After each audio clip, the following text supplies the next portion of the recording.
Hello बच्चों, मैं हूं इंजीनियर देव अवस्थी और आज मैं आप लोगों को पढ़ाने जा रहा हूं कक्षा 10वीं का अध्याय 11 मानव नेत्र तथा रंग बिरंगा संसार। इस चैप्टर की अगर बात करें तो इस चैप्टर को हम लोग बिना स्लाइड्स के या फिर बिना एनिमेशन के कवर नहीं कर सकते। मतलब जो कुछ भी आपको आंख के बारे में दिखाना है, संसार के बारे में दिखाना है, वो ऐसे पॉसिबल नहीं है। इसलिए मैं आप लोगों को इस वीडियो को जो भी कवर करने जा रहा हूं वो कवर करूंगा मैं स्लाइड्स के माध्यम के प्रेजेंटेशन के माध्यम से।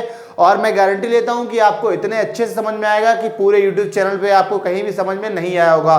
बहुत अच्छी रहने वाली है वीडियो। मैं चाहूंगा आप लोग इसको अंत तक देखें और मेरे चैनल को सब्सक्राइब जरूर करें।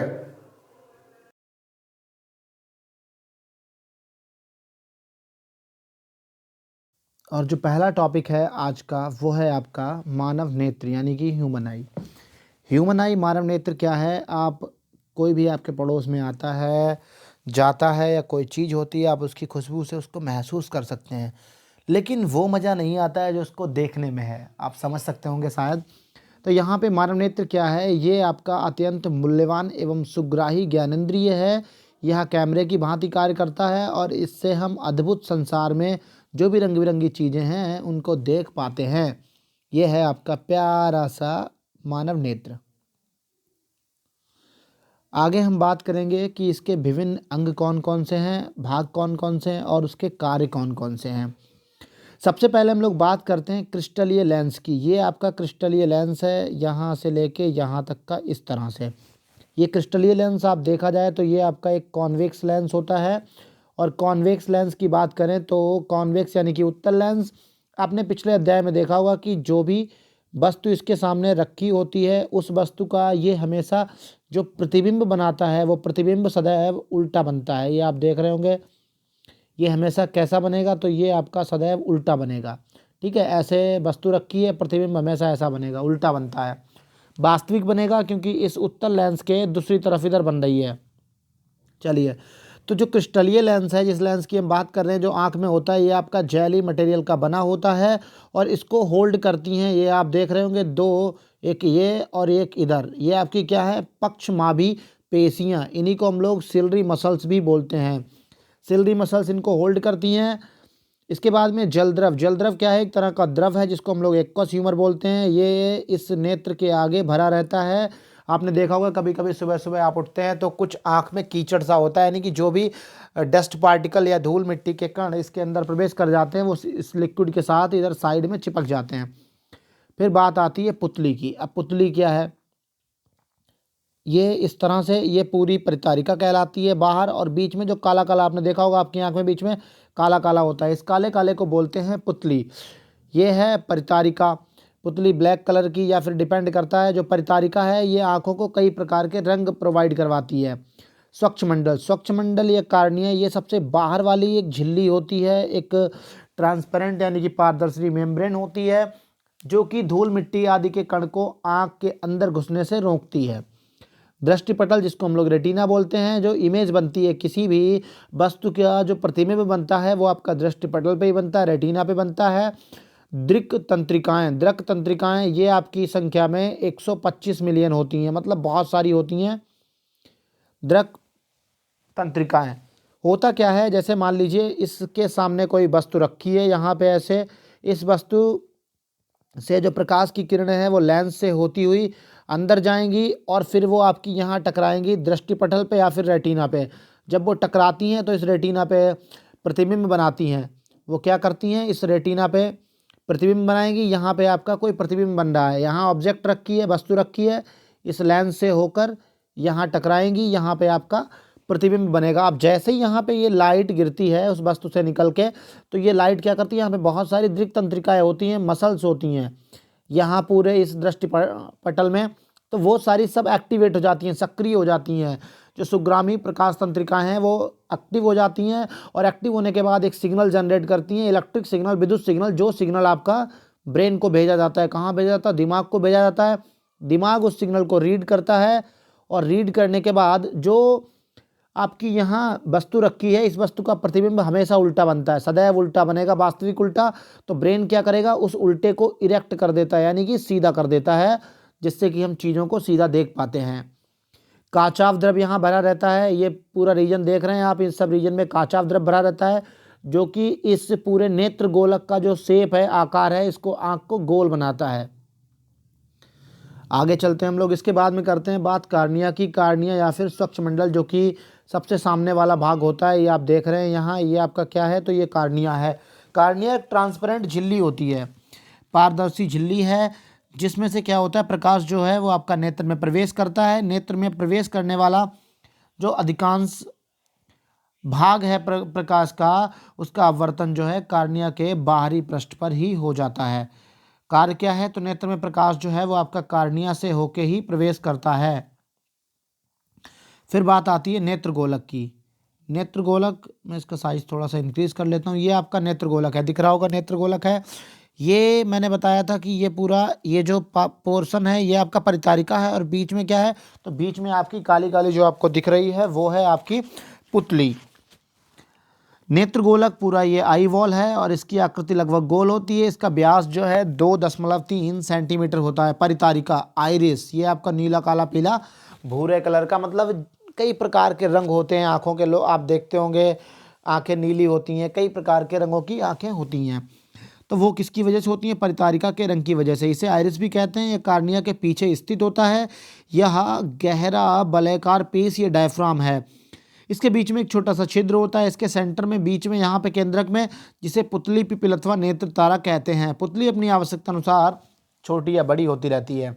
अगर प्रकाश ज़्यादा पड़ रहा है तो आइरिस आपकी फैल जाएगी और पुतली जो है वो आपकी छोटी हो जाती है।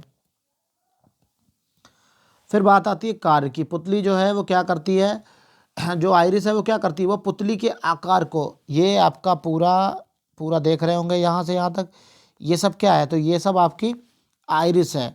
और ये बीच वाली जो है पुपिल है, पुतली है काली काली, इसी को नेत्र तारा भी कहते हैं। अब यहाँ पे क्या है कि पुतली क्या होती है, पुतली एक परितारिका, यह परितारिका के वलय से बना एक रिक्त स्थान छिद्र है, जो परितारिका के केंद्र में होता है। ये पूरी आपकी परितारिका है और इसके केंद्र में कौन है, तो इसके केंद्र में है आपकी पुतली। यह नेत्र में प्रवेश करने वाले प्रकाश की मात्रा को निर्धारित करता है। पुतली क्या करती है, जो नेत्र में प्रकाश कम ज़्यादा होता है या कितना जा रहा है, उस सबको निर्धारण करना इसी का काम होता है। कुछ पॉइंट्स हैं, आप देख लें। जब परितारिका सिकुड़ती है, यानी जब परितारिका आपकी सिकुड़ेगी तब क्या होगा, तो जैसे ही परितारिका आपकी सिकुड़ेगी, जब परितारिका सिकुड़ती है तो पुतली का साइज कम हो जाता है। पुतली का साइज कैसा हो जाएगा, कम हो जाएगा, और नेत्र में जो प्रकाश प्रवेश कर रहा है उसकी मात्रा भी कम हो जाती है। जबकि जब परितारिका फैलती है तो पुतली का साइज बढ़ जाता है और नेत्र में जो प्रवेश करने वाले प्रकाश है उसकी मात्रा भी बढ़ जाती है। पुतली छोटी या बड़ी होती रहती है। अत्यधिक प्रकाश पड़ने पर परितारिका सिकुड़ जाती है, पुतली छोटी हो जाती है। जबकि कम प्रकाश पड़ने पर परितारिका यानी कि आइरिस आपकी फैल जाती है और पुतली बड़ी हो जाती है। इस प्रकार पुतली का काम होता है नेत्र में प्रवेश करने वाले प्रकाश की मात्रा का नियंत्रण करना। फिर अभिनेत्र लेंस, अभी मैंने आपको बताया था क्रिस्टलीय लेंस एक कॉन्वेक्स लेंस होता है, इस तरह का ऐसे बना होता है। तो क्या है इसकी खास बात, क्या होती है, किनारों पे ये पतला होगा और बीच में ये आपका मोटा होता है। कॉन्वेक्स यानी कि उत्तल लेंस। जब भी दूरदृष्टि दोष की बात करेंगे हम लोग तो वहाँ पे उत्तल लेंस का ही यूज होता है। यह है आपका उत्तल लेंस। चलिए, तो उत्तल लेंस या अभिनेत्र लेंस जो है वो लचीला होता है और मुलायम होता है। यह रेशेदार जेली पदार्थ से बना होता है, जो विभिन्न दूरियों की वस्तु को फोकस करने के लिए अपना आकार बदलता रहता है। ये अपना आकार बदलता रहता है। कार्य की बात करें तो यह वस्तुओं का सदैव उल्टा प्रतिबिंब बनाता है। उल्टा और कैसा रहेगा, वास्तविक मतलब इसके दूसरी साइड, अगर वस्तु इधर रखी है तो जो आपका प्रतिबिंब है वो दूसरी साइड बनेगा। पक्षमावी पेशियाँ, सिल्डी मसल्स, इन पेशियों का क्या है, ये पेशियाँ लेंस को जकड़े रहती हैं, लेंस को पकड़े रहती हैं, लेंस के आकार को नियंत्रित करती हैं। यदि किसी प्रकार से इन पेशियों में दुर्बलता आ जाती है तो लेंस अपना आकार नहीं बदल पाता है, अर्थात उसकी समंजन क्षमता घट जाती है। समंजन क्षमता यानी कि अकोमोडेशन पावर क्या होती है कि जब हमें दूर की चीज़ें देखनी होती हैं तो हमारी जो फोकस दूरी है वो बढ़ जाती है, पास की चीज़ें देखनी होती हैं फोकस दूरी घट जाती है। तो फोकस दूरी को बढ़ाना या फिर घटाना, दोनों की जो प्रक्रिया है उसको हम लोग बोलते हैं समंजन क्षमता। या वो क्षमता जिसके कारण वो अपनी फोकस दूरी को घटा सकता है अथवा बढ़ा सकता है, उसे समंजन क्षमता कहते हैं। यह लेंस के आकार को भी नियंत्रित करती है। ठीक है, चलिए आगे चलते हैं हम लोग। अगला है काचाभ द्रव, विट्रियस ह्यूमर। मैंने शुरुआत में ही आपको बताया था, ये आपका जो लेंस है, लेंस और फिर इधर आपका दृष्टिपटल, दोनों के बीच में जो भरा रहता है उसको हम बोलते हैं काचाभ द्रव या फिर विट्रियस ह्यूमर। इसका काम होता है जो गोलक है आपका, उसको गोल आकार प्रदान करवाना। तो क्या है, यह जेली जैसे पदार्थ से बना होता है जो लेंस और रेटिना से लेकर पूरे नेत्र गोलक में भरा रहता है। और नेत्र गोलक का अधिकांश भाग जो है वो आपका यही घेरता है। कौन? काचाभ द्रव यानी कि विट्रियस ह्यूमर। यह नेत्र गोलक को आकार प्रदान करता है। पहली बात ये हो गई। दूसरी बात, रेटिना तक जो प्रकाश पहुंचता है वो इसी द्रव से होकर गुजरता है। अगला टॉपिक है रेटिना यानी कि दृष्टिपटल, ये वाला हिस्सा पीछे वाला जो कि पर्दे की तरह कार्य करता है, तो इसे दृष्टिपटल भी कहते हैं। यह नेत्र गोलक का पश्च भाग है जो पर्दे का कार्य करता है। इसका काम होता है पर्दे की तरह, स्क्रीन की तरह, रेटिना कहलाता है। यह नेत्र का प्रकाश सुग्राही भाग होता है।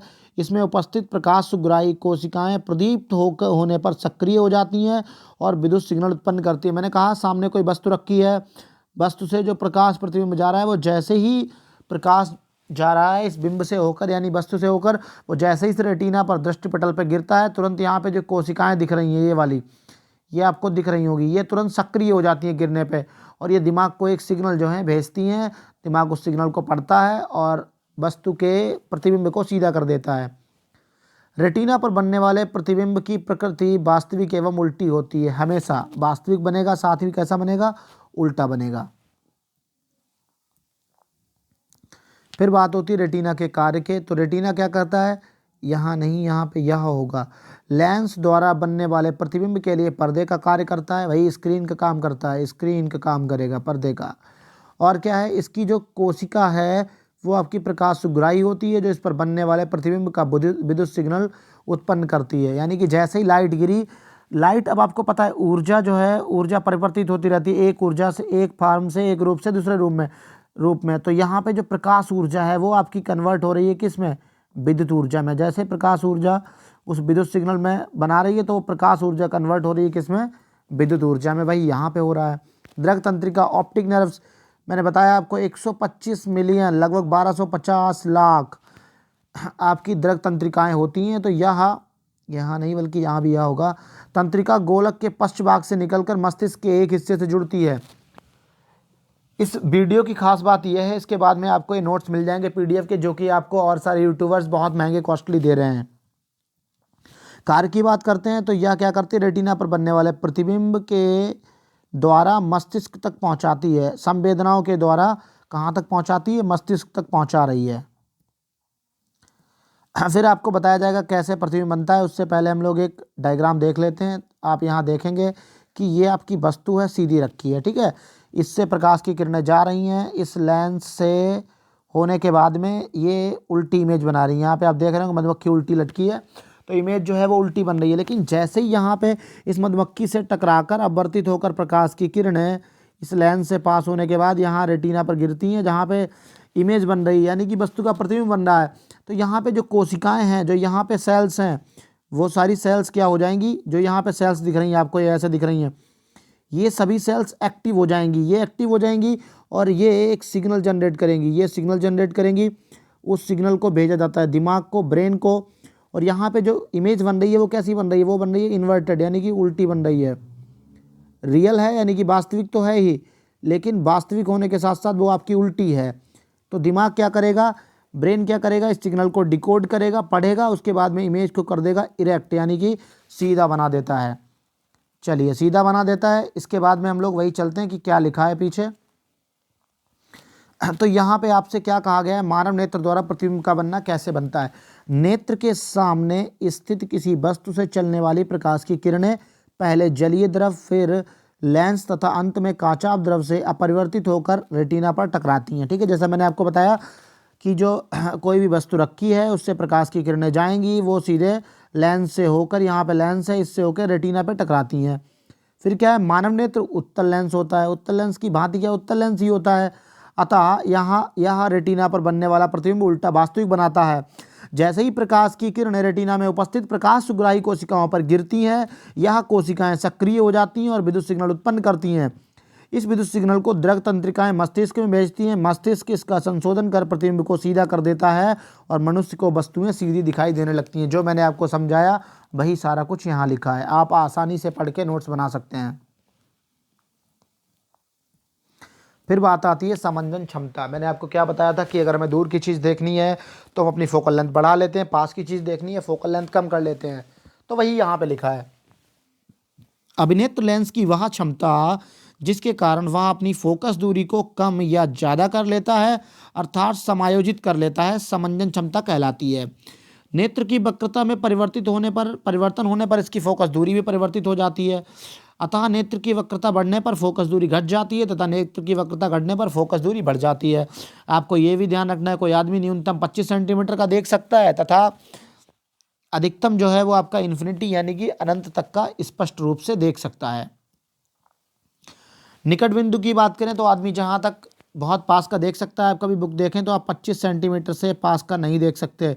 जो न्यूनतम निकट बिंदु है हमारा या न्यूनतम दूरी है जहाँ तक हम आसानी से देख सकें वो आपकी 25 सेंटीमीटर होती है। दूर बिंदु जहाँ तक हम अधिकतम देख सकते हैं उसको दूर बिंदु कहते हैं और यह है आपका इनफाइनाइट यानी कि अनंत पे होता है। अनंत की बात करें, अनंत यानी कि क्षितिज अर्थात जहाँ पे धरती आकाश एक हो रहे होंगे, आप अपनी छत पे खड़े हों, छत पर खड़े होकर देखेंगे, कुछ दूर बाद आपको ऐसा लगेगा, कुछ दूरी पे आपको ऐसा लगेगा कि जैसे धरती आकाश यानी बादल जो हैं वो पेड़ों से मिल रहे हैं या फिर किसी इमारत से मिल रहे हैं।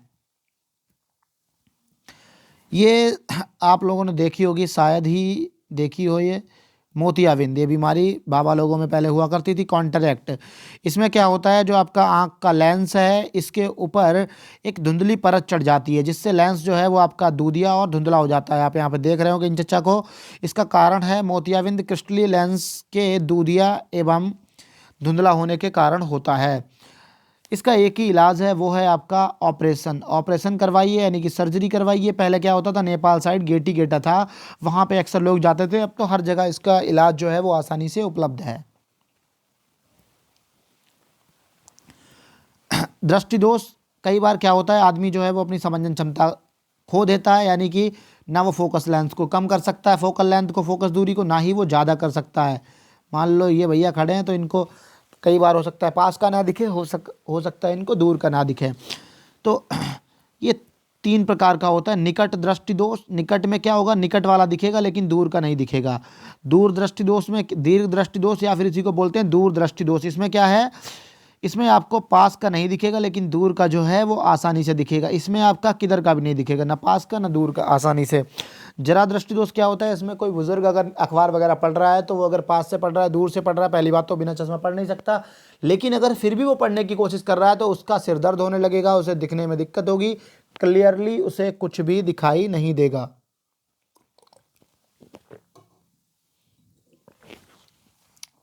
चलिए आगे चलते हैं।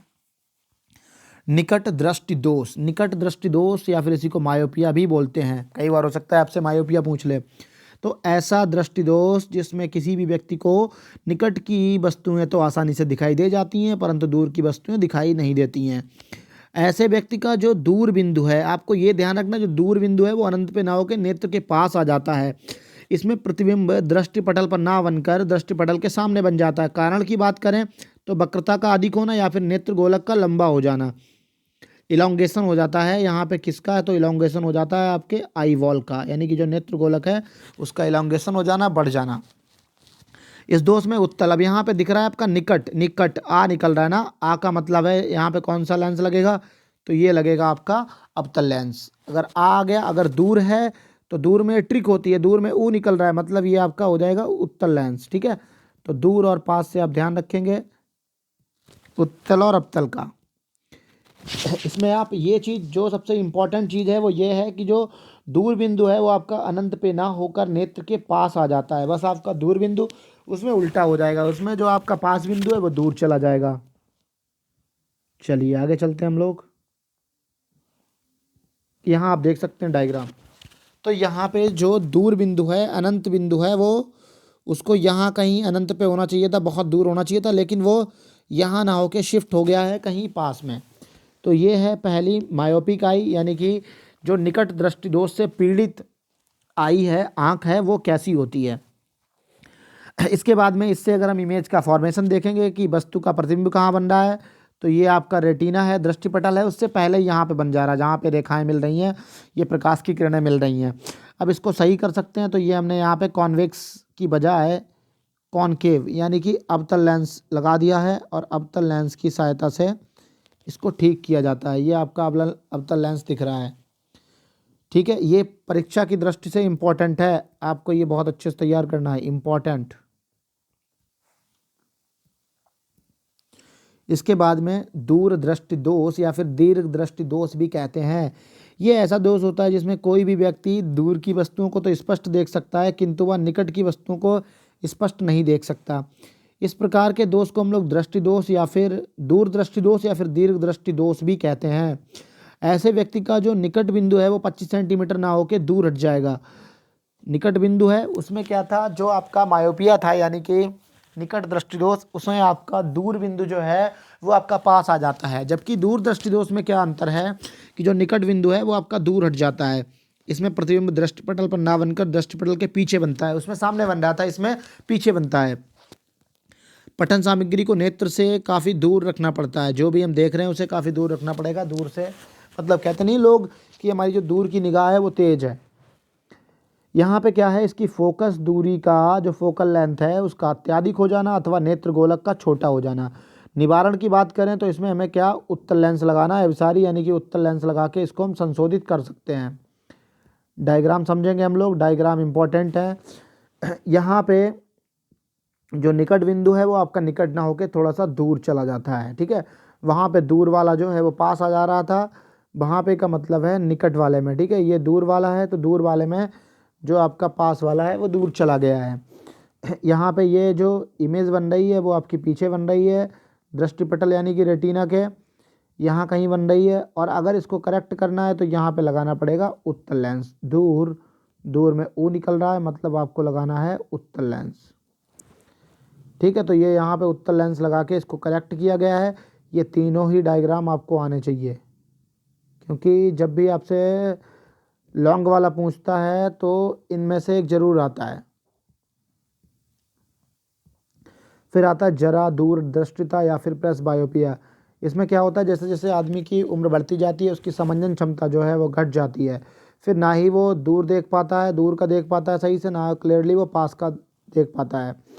इन्हें पास की वस्तुएं देखने में कठिनाई होती है, जिसका निम्न कारण है पक्षमावी यानी कि जो सिल्डी मसल्स हैं वो धीरे धीरे दुर्बल हो जाती हैं, और जो लेंस है उसका लचीलापन जो है वो कम हो जाता है। इसका निवारण है इसमें द्विफोकसी लेंस यानी कि बाई कॉन्वेक्स लेंस, जिसमें अवतल उत्तल दोनों होते हैं, उसे लगा के बाईफोकल लेंस लगा के इसका काम किया जा सकता है। ये आप देख सकते हैं द्विफोकसी लेंस को, यहाँ पे दोनों है, पास का है और दूर का भी है, दोनों एक ही में होते हैं। ऊपर के लिए दूर के लिए, नीचे वाला पास के लिए। नीचे वाला पास की चीज़ें, ये नियर के लिए पास की चीज़ें देखने के लिए, और ये डिस्टेंट यानी कि दूर की चीज़ें देखने में हमारी मदद करता है। तो दोनों होते हैं इसमें। और सबसे अच्छी बात है आजकल कॉन्टैक्ट लेंस जो है उनका बड़ा क्रेज़ चल रहा है। अगर कोई प्रॉब्लम है तो बस आंखों के ऊपर ही चढ़ा लो कॉन्टैक्ट लेंस। ये देख रहे हैं मोहतरमा क्या कर रही है, ये ऊपर से कॉन्टैक्ट लेंस लगाने की कोशिश कर रही हैं। फिर बात आती है प्रिज्म की। आपने स्कूल में अगर लैब गए होंगे, लैब होगी तो आपने एक प्रिज्म देखा होगा, इस तरह का तिकोना। प्रिज्म क्या होता है कि ये तिकोना कांच का एक स्लैब होता है, यानी कि कोई खंड या सिल्ली होता है, जिसके दो त्रिभुजाकार आधार पर तीन पार्श्व पृष्ठ जो कि एक दूसरे के तल पर झुके हुए होते हैं, एक दूसरे पर झुके हुए होते हैं। ये आप देख रहे हैं यहाँ, ये इस पे झुका है, उधर वाला उस पे, और ये इधर वाले सब मतलब एक दूसरे पे झुके होते हैं। ये वाला इधर इस पे झुका होगा, ठीक है। तो ये सभी एक दूसरे पर झुके होते हैं। ये जो एंगल है इसको प्रिज्म एंगल बोलते हैं। ये आपका आधार कहलाता है। ये दो आपके परावर्तक पृष्ठ हैं, ये आपके अपवर्तक रिफ्रैक्टिंग यानी कि अपवर्तक पृष्ठ हैं। एक ये वाला पृष्ठ पूरा, ये वाला पृष्ठ, और नीचे वाला जो है उसे हम लोग बेस बोलते हैं, यानी कि आधार होता है वो। यहाँ पे हम बात करेंगे एक प्रिज्म की। इस तरह से आपको एक प्रिज्म दिया गया है, ठीक है। इस प्रिज्म को नाम दे दिया गया इन्होंने ABC। जो आपका ये एंगल है ये आपका प्रिज्म एंगल कहलाता है। ये वाला ए एंगल जो है प्रिज्म एंगल, इस पे एक हम लोगों ने नॉर्मल यानी कि अभिलंब इधर से डाल दिया, एक अभिलंब इधर से डाल दिया। अब इस पे कोई प्रकाश की किरण आपतित हो रही है, इसका नाम हमने दे दिया P और Q। ये आपका पहला हो जाएगा angle of incidence. Angle of incidence का मतलब होता है आपका आपतन कोण, ठीक है। इधर ये प्रकाश की किरण को ऐसे सीधे जाना चाहिए था, ऐसे नहीं जाएगी, ये इधर झुक के जाएगी, अविलंब की तरफ झुक के जाएगी और इधर अविलंब से दूर हटती हुई जाएगी, क्योंकि इधर बाहर आपका ये विरल माध्यम है, ये विरल है, लेकिन जिस माध्यम का प्रिज्म बना हुआ है वो आपका सघन माध्यम है। जब भी कोई किरण विरल से सघन में जाती है तब वो आपकी अविलंब की तरफ झुकती है, जबकि सघन से विरल में जाती है तब वो अविलंब से, यहाँ देख सकते हैं आप लोग, दूर हट रही है। इसको ऐसे जाना चाहिए था, ऐसे इस तरह से, लेकिन ऐसा नहीं जा रही, दूर हट के जा रही है, ठीक है। तो यहाँ पे ये आपका हो जाएगा निर्गत कोण, ई नाम दे देंगे इसको। ये आपका हो जाएगा, ये आर एंगल है, यानी कि आपका अपवर्तन कोण, ये भी आपका अपवर्तन कोण, तो ये दोनों अपवर्तन कोण हो जाएंगे आपके, ठीक है। चलिए, तो ये आप डायग्राम देख सकते हैं, मैं फिर से समझा देता हूँ। ये एक पी क्यू किरण है, आपतित हुई है, इसको इस तरह से जाना चाहिए था लेकिन ऐसे नहीं जाती है, अविलंब की तरफ झुक के जाती है। फिर बाहर इसको ऐसा जाना चाहिए था, लेकिन ये फिर से अविलंब से दूर हटती हुई जाती है। ये वाला आपका अपवर्तन कोण है, ये वाला आपका आपतन कोण है, और ये वाला आपका जो इधर यहाँ दिख रहा है ये आपका ई निर्गत कोण है। अगर हम इसको आगे बढ़ाएं, जो आपकी आपतित किरण है इसको आगे बढ़ाएं ऐसे, और जो निर्गत किरण है इसको पीछे बढ़ाएं, तो ये जहाँ पे जी बिंदु पर मिल रही हैं वहाँ पे एंगल दिखाया गया है डेल। तो डेल क्या है आपका, ये है विचलन कोण। विचलन कोण क्या है, जो आपकी आपतित किरण है और जो निर्गत किरण है दोनों के बीच बने कोण को हम लोग बोलते हैं विचलन कोण। इतना इसमें ध्यान रखना है। बाकी ये आपका एंगल ऑफ प्रिज्म है, यानी प्रिज्म कोण है। ये आपका निर्गत कोण है, ये आपतन कोण है, और ये है आपका अपवर्तन कोण। यहाँ पे ये भी अपवर्तन कोण है, यहाँ पे ये भी अपवर्तन कोण है, 2 बार अपवर्तन हो रहा है आपका। चलिए, इस डायग्राम को अच्छे से समझ लें। आगे यही सब कुछ लिखा है जो मैंने पीछे समझाया कि एक प्रिज्म है, इसका आधार ये है, ये ABC PQ हो रही है, वो सारा कुछ आप पढ़ लीजिएगा, ठीक है। चलिए आगे चलते हैं हम लोग। प्रिज्म जो है वो एक रेक्टेंगुलर स्लैब होती है, इस तरह की घनाकार स्लैब होती है, शायद आपको स्कूल में दिखाई गई हो, कांच की। अब इससे जो प्रकाश जाता है, जिस तरह से ये व्यवहार करती है उसी तरह से आपका प्रिज्म व्यवहार करता है। तो क्या कहा गया है, ये घनाकार स्लैब के सभी नियमों का पालन करता है। प्रिज्म कोण की बात करें तो प्रिज्म के 2 पार्श्व फलकों के बीच के कोण को प्रिज्म कोण कहते हैं। विचलन कोण क्या है, प्रिज्म पर आपतित होने वाली किरणें अपने मार्ग से विचलित हो जाती हैं। इस प्रकार आपतित किरण और निर्गत किरण के बीच के में बनने वाले कोण को प्रकाश किरण का विचलन कोण कहते हैं। और ये विचलन कोण जो है वो निर्भर किस पे करता है, तो ये आपतन कोण पे, प्रिज्म के पदार्थ पे, ताप पे और प्रकाश की तरंग दैर्घ्य पे, ठीक है। ताप पे और प्रकाश की तरंग दैर्घ्य पे, इन सब चीज़ों पे ये निर्भर करता है। बहुत अच्छा टॉपिक है। प्रिज्म द्वारा प्रकाश का वर्ण विक्षेपण होता क्या है, जब प्रिज्म पे हम लोग, प्रिज्म को आप धूप में दिखाएंगे तो जो आपकी वाइट लाइट है, सनलाइट है, उससे आप देखेंगे बाहर 7 कलर्स निकल रहे हैं। ये आप देख सकते हैं 7 कलर्स निकलते हैं। इस घटना को हम लोग वर्ण विक्षेपण कहते हैं। तो जब भी कोई प्रकाश की किरण या प्रकाश का श्वेत पुंज किसी प्रिज्म पर आपतित होता है तो यह 7 वर्णों में विभाजित हो जाता है, और इनके नाम क्रमशः आपको ट्रिक याद रखनी होती है, विव ग्योर, विव ग्योर। अभी आगे हम लोग देखेंगे, सारा कुछ लिख रखा है मैंने। तो स्पेक्ट्रम क्या है, पहली बात तो ये, जब सूर्य का श्वेत प्रकाश जो है गुजरता है तो 7 वर्ण क्रमों में विभाजित हो जाता है। अब प्रकाश के विविध वर्णों के इस बैंड को स्पेक्ट्रम कहते हैं। इसे विवग्योर से दर्शाया गया है, जैसे कि वॉयलेट, जामुनी, नीला, हरा, पीला, नारंगी, रेड, लाल, ये सब हैं, और इनकी ट्रिक है विवग्योर। अगर पीछे हम लोग देखें, पीछे वाले डायग्राम को, तो आप देख रहे हैं यहाँ पे सबसे कम जो विचलन हुआ है, जिसका जो सबसे कम झुक के गया नीचे, वो आपका रेड है। रेड सबसे कम झुकता है क्योंकि इसकी वेवलेंथ जो है, तरंग दैर्घ्य सबसे ज़्यादा होती है लाल की बात करें तो लाल की तरंग दैर्घ्य ज़्यादा है। वही अगर हम बात करें बैंगनी की, तो बैंगनी की तरंग दैर्घ्य जो है लैम्डा, वो आपकी बहुत कम होती है, इसकी सबसे ज़्यादा होती है, इसलिए ये इसका विचलन कम होता है। इसकी बहुत कम होती है, इसलिए इसका विचलन जो है वो बहुत ज़्यादा होता है बैंगनी का। सबसे नीचे आपको वॉयलेट दिखेगा, बैंगनी दिखेगा। चलिए, फिर न्यूटन का एक्सपेरिमेंट है। अब भैया न्यूटन तो न्यूटन ठहरे, उन्होंने क्या किया, प्रकाश से श्वेत किरण को निकाला। उन्होंने देखा कि ये श्वेत किरण जो है वो 7 वर्णों में विभाजित हो रही है। तो उन्होंने सोचा क्यों ना हम इसको और ज़्यादा विभाजित करें। इन्होंने एक प्रिज्म और ले लिया, इस तरह से उल्टा प्रिज्म रखा, फिर से इन स्पेक्ट्रम को पास कराया। इन्होंने देखा कि फिर से इनको वाइट लाइट ही गई थी, मतलब वाइट इन्होंने ली थी और फिर से इनको वाइट मिल गई। मतलब इन्हें और कलर तो मिलने से रहे, इन्होंने सोचा 7 मिल गए उतने में संतुष्ट नहीं हुए, इन्होंने सोचा 10-12 मिलने चाहिए, और देखते हैं कितने कलर टूटते हैं। तो उनमें नहीं टूटा, बल्कि फिर से इनको 7 कलर मिल गए। 7 कलर से फिर से क्या मिल गया, फिर से इनको वाइट कलर मिल गया, सफ़ेद जो हमारी प्रकाश की किरण है वही रंग प्राप्त हो गया। मतलब जहाँ से चले थे फिर से हम लोग वहीं आ गए। तो इससे क्या बताया इन्होंने कि जो सनलाइट है, यानी कि जो सनलाइट है, उस सनलाइट में, सूर्य के प्रकाश में 7 कलर्स होते हैं। इन्होंने बताया कि उसमें 7 कलर्स होते हैं, 7 रंगों का कॉम्बिनेशन होता है। यही सारा कुछ लिखा है, मैं पढ़ के बता देता हूँ आपको। आइजैक न्यूटन ने अपने सर्वप्रथम सूर्य का प्रकाश जो है उसका यूज किया किसी कांच के प्रिज्म से स्पेक्ट्रम प्राप्त करने के लिए। एक दूसरा प्रिज्म उपयोग करके उन्होंने श्वेत प्रकाश के स्पेक्ट्रम वर्ण को और अधिक विभक्त करने का प्रयास किया, लेकिन वो सफल नहीं हुए, यानी कि वो और अधिक विभाजित नहीं कर पाए। फिर उन्होंने एक दूसरा सर्वसम प्रिज्म लिया वैसे ही सेम मटेरियल का, और उसको पहले वाले प्रिज्म की, मतलब पहले वाला ऐसा रखा था तो उसके सापेक्ष उल्टी स्थिति में रख दिया। अब उन्होंने उस स्पेक्ट्रम को दूसरे प्रिज्म से गुजारा, जो पहले से स्पेक्ट्रम प्राप्त हुआ 7 कलर का, इसको दूसरे से प्राप्त गुजारा। तो इन्होंने क्या देखा कि जो एक श्वेत प्रकाश किरण जो है वो निर्गत हो रही है। इस परीक्षण से न्यूटन को विचार आया कि सूर्य जो है वो 7 वर्णों से मिलकर बना है। सूर्य का प्रकाश 7 वर्णों से मिलकर बना है। फिर क्या है यहाँ पे कि आपको क्या ध्यान रखना है कि जो आपका प्रिज्म है उससे गुजरने के बाद क्या होता है, प्रकाश जो है वो अलग अलग कोणों पे झुकता है। जैसे कि लाल प्रकाश जो है वो सबसे कम झुकता है, बैंगनी सबसे अधिक झुकता है। ये ऑलरेडी मैं आपको भी बता चुका हूँ। हम जानते हैं कि जिसकी तरंग दैर्घ्य ज़्यादा होगी उसका विचलन कम होता है, जबकि जिसकी तरंग दैर्घ्य कम होती है उसका विचलन ज़्यादा होता है। ये भी मैंने बताया। लाल की तरंग दैर्घ्य जो है वो आपकी बहुत ज़्यादा है, यानी कि जो उसका विचलन है, डेल है, वो आपका बहुत कम है, बहुत कम विचलित होता है, सबसे ऊपर रहता है टॉप पे। और लाल की तरंग दैर्घ्य सबसे ज़्यादा है, उसका विचलन बहुत कम होता है। बैंगनी की तरंग दैर्घ्य कम है, इसलिए उसका विचलन बहुत ज़्यादा होता है। चलो, इसके बाद में प्राकृतिक घटनाएं। हमारे चारों तरफ जो भी घटनाएं होती हैं जो प्राकृतिक कारणों से होती हैं उनको हम लोग प्राकृतिक घटनाएं कहते हैं। अब इंद्रधनुष का बनना। इंद्रधनुष आपने देखा होगा सुबह के टाइम कैसे बनता है, बरसात के बाद बनता है। तारों का टिमटिमाना, शाम को आपने देखा होगा तारे टिमटिमाते हैं, आकाश नीला है।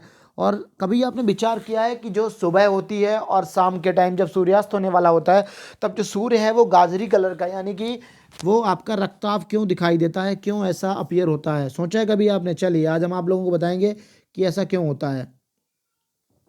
तो इंद्रधनुष का बनना, सबसे पहले आप समझिएगा ये कितना प्यारा सा लग रहा है इंद्रधनुष। देख सकते हैं आप 7 कलर का, 7 कलर्स इसमें होते हैं। तो इंद्रधनुष जो है वर्षा के पश्चात आकाश में जल के सूक्ष्म कणों में दिखाई देने वाला प्राकृतिक स्पेक्ट्रम है।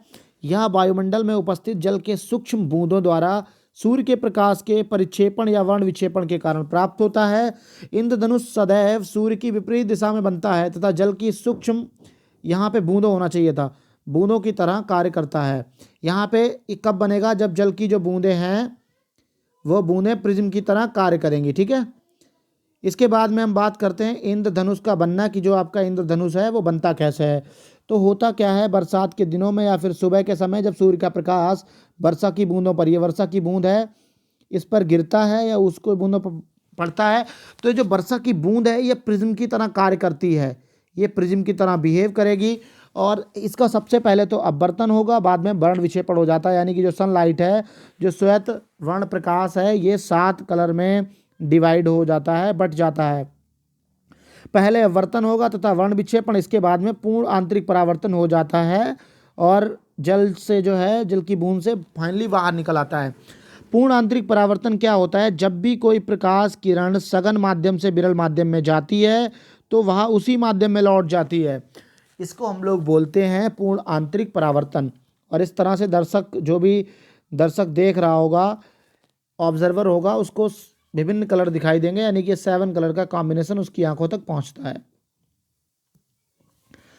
वायुमंडलीय अपवर्तन, एटमॉस्फेरिक रिफ्रैक्शन। आपको पता है कि पृथ्वी के वायुमंडल में चारों तरफ बहुत सी गैसें हैं।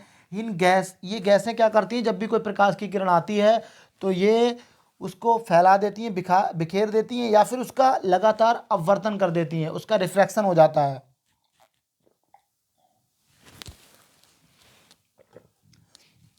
तो उस वायुमंडल की वजह से जो अपवर्तन होता है उसको हम लोग बोलते हैं एटमॉस्फेरिक रिफ्रैक्शन, यानी कि वायुमंडलीय अपवर्तन। तो पृथ्वी के वायुमंडल द्वारा प्रकाश के अपवर्तन को वायुमंडलीय अपवर्तन कहते हैं। संभवतः एक बहुत अच्छा फिनोमेना है, आपने शायद देखा होगा, महसूस किया होगा। आपने कभी आग या भट्टी अथवा किसी उष्मीय विकिरण के ऊपर उठती हुई गर्म वायु के प्रवाह में धूल कणों की आभासी अनियमित अस्थिर गति अथवा झिलमिलाहट देखी होगी। आपने जरूर देखी होगी। कई बार आग आपको ऊपर लगेगी, फिर नीचे लगेगी, ऐसा लगेगा ये लपटें जो हैं वो बहुत दूर तक जा रही हैं। तो आग के तुरंत ऊपर की वायु जो है वो उससे ऊपर की वायु की तुलना में अधिक गर्म होती है। मतलब जो आग के ऊपर की वायु है, थोड़ा ऊपर की वायु, वो ज़्यादा गर्म होगी, जबकि उसके ऊपर की वायु जो है वो कम गर्म होती है। तो जो गर्म वायु है वो अपने ऊपर की ठंडी वायु की तुलना में हल्की होती है, यानी कि कम सघन होती है, तथा इसका अपवर्तनांक ठंडी वायु की अपेक्षा थोड़ा कम होता है। क्योंकि अपवर्तक माध्यम की भौतिक अवस्थाएं स्थिर नहीं है, इसलिए गर्म वायु से देखने पर वस्तु की आवासीय अवस्थाएं परिवर्तित होती रहती हैं। इस प्रकार यह अस्थिरता हमारे स्थानीय पर्यावरण में लघु स्तर पर वायुमंडलीय अपवर्तन का ही एक प्रभाव है। जैसे कि तारों का टिमटिमाना भी, तारे क्यों टिमटिमाते हैं भी सारा कुछ आपको बताना है। तो होता क्या है, जैसे मान लिया कोई तारा है, ठीक है, इससे प्रकाश की किरण आ रही है, तो ये अर्थ के वायुमंडल में घुसेगी। यहाँ पे बहुत सारी परतें हैं, इन परतों की वजह से क्या होगा, ये परतें लगातार इस जो भी आपका प्रकाश आ रहा है उसका लगातार अपवर्तन हो जाएगा। तो ऐसे में क्या लगेगा कि जो प्रकाश की किरण है वो उस जहाँ पे आपका स्टार यानी कि तारा है वहाँ से नहीं, बल्कि अलग से आती हुई अपीयर होंगी। क्यों ऐसा होता है? ये होता है आपका यहाँ पे एटमॉस्फेरिक रिफ्रैक्शन, यानी कि वायुमंडलीय अपवर्तन की वजह से। आप देख सकते हैं सारा कुछ लिख रखा है मैंने।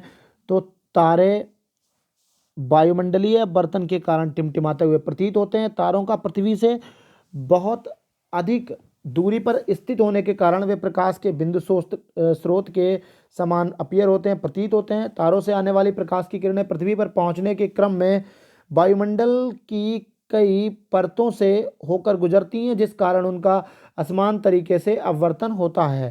तारों से आने वाली प्रकाश की किरणों के असमान अपवर्तन के कारण उनका पथ लगातार बदलता रहता है, जिसके कारण तारे की आभासी स्थिति भी बदलती रहती है। चूँकि तारे की आभासी स्थिति विचलित होती रहती है तथा आंखों में प्रवेश करने वाले प्रकाश की मात्रा झिलमिलाती रहती है, जिसके कारण कोई तारा कभी चमकीला कभी धुंधला प्रतीत होता है, और इसलिए तारे हमें टिमटिमाते हुए दिखाई देते हैं। अब बात आती है ग्रह क्यों नहीं टिमटिमाते हैं। तारे भैया टिमटिमाते हैं, ग्रह क्यों नहीं? तो ग्रह पहली बात तो ये पास होते हैं, तो यह तारों की अपेक्षा पृथ्वी के बहुत पास हैं, जिस कारण उन्हें प्रकाश के विस्तृत स्रोत की भांति माना जा सकता है। यदि हम ग्रह को बिंदु आकार के अनेक प्रकाश स्रोतों का संग्रह मान लें, तो जो सभी बिंदु साइज के प्रकाश स्रोत होंगे जिनसे प्रकाश हमारी आंखों में प्रवेश कर रहा होगा, उस प्रकाश की कुल मात्रा का औसत मान शून्य हो जाएगा। चूंकि ग्रहों से आने वाले प्रकाश की मात्रा में कुल परिवर्तन का औसत मान जो है वो आपका शून्य हो जाता है, जिससे टिमटिमाने का प्रभाव जो है वो निस्बत प्रभाव हो जाता है, और ग्रह जो हैं वो हमें टिमटिमाते हुए प्रतीत नहीं होते हैं। इसके बाद में अग्रिम सूर्योदय तथा विलंबित सूर्यास्त, ये भी आपका, इसके लिए भी आपका प्राकृतिक अपवर्तन ही जिम्मेदार है। प्राकृतिक अपवर्तन यानी कि नेचुरल रिफ्रैक्शन ही जिम्मेदार है। होता क्या है, जैसे कि मान लीजिए यहाँ ये आपका जो है ये लाइन जो आपको दिख रही है क्षितिज है, सूर्य यहाँ क्षितिज के नीचे है। अब इससे प्रकाश की किरणें जाएंगी, लेकिन जैसे ही ये प्रकाश की किरणें जा रही हैं, प्रकाश की किरणें जैसे ही अर्थ के पृथ्वी के वायुमंडल में प्रवेश करेंगी, ये आपकी क्या करेंगी, यहाँ पे मान लिया अविलंब है, ये अविलंब हो गया, तो ये आपकी अविलंब से दूर हटेंगी, ये कुछ इस तरह से जाएंगी, ये आपकी थोड़ी सी ऐसे हो जाएंगी, बल्कि इधर को नहीं जाएंगी, इधर को जाएंगी ना, ये नॉर्मल के हिसाब से, तो इधर को जाएंगी। अब इस ऑब्जर्वर को क्या लगेगा जो पृथ्वी पे खड़ा है कि सीधे आ रही हैं। ऐसा ही होता है जब आप देखते हैं पेंसिल वगैरह डालते हैं पानी में, तो आपको लगता है वो तिरछी है, या करछुल डालते हैं, हाथ डालते हैं, उसके पीछे भी यह कभी बगुला शिकार करता है। मान लीजिए पानी है, पानी में वस्तु है, इस वस्तु से प्रकाश की किरणें जा रही है, किधर जा रही है, किधर जा रही है, लेकिन इधर पानी है, बाहर आपकी हवा है, तो यानी कि इधर आपका सघन माध्यम है, यहाँ कौन सा माध्यम है, ये आपका सघन माध्यम है, बाहर आपका विरल माध्यम है। तो सघन से विरल में जब जाएगी तो ये आपकी दूर हट के जाएगी, ऐसे जाएगी, ना कि ऐसे चली जाएगी। अब यहाँ पे जो ऑब्जर्वर है, जो भी बगुला है, आँख है जो इसको देख रही है, उसे क्या लगेगा कि एकदम सीधे यहाँ से आ रहा है। तो बगुला वगैरह जो भी होगा उसको मछली जो है या जो भी यहाँ वस्तु पानी में पड़ी है वो थोड़ी सी ऊपर दिखाई देती है। वही यहाँ पे होगा, ये सूर्य जो है वो नीचे है लेकिन वो आपका ऊपर दिखाई देगा अपवर्तन की वजह से।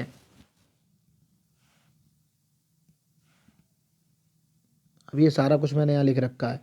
अंतरिक्ष में वायुमंडल नहीं होता है, जबकि पृथ्वी पर एक सघन वायुमंडल है। जब सूर्य से प्रकाश की किरणें पृथ्वी के वायुमंडल पर, जो कि सघन है, में प्रवेश करती हैं तो सूर्य से आने वाली किरणें अभिलंब की ओर मुड़ जाती हैं, जिसके कारण सूर्य अपनी वास्तविक स्थिति से थोड़ा ऊपर दिखाई देता है। अतः सूर्योदय के समय जब सूर्य क्षितिज पर होता है तो सूर्य से आने वाली किरणों में अपवर्तन के कारण सूर्योदय से थोड़ी देर पहले ही सूर्य दिखाई देने लगता है। सूर्य के दिखाई देने का वास्तविक समय 2 मिनट से पहले होता है, इसे 2 मिनट पहले होता है, इसे अग्रिम सूर्योदय कहते हैं। उसी प्रकार सूर्यास्त के समय भी सूर्य क्षितिज पे होता है और सूर्य से आने वाली प्रकाश की किरणें पृथ्वी के वायुमंडल में प्रवेश करते समय अविलंब की ओर मुड़ जाती हैं, जिससे सूर्य अपनी वास्तविक स्थिति से क्षितिज पर थोड़ा ऊपर दिखाई देने लगता है।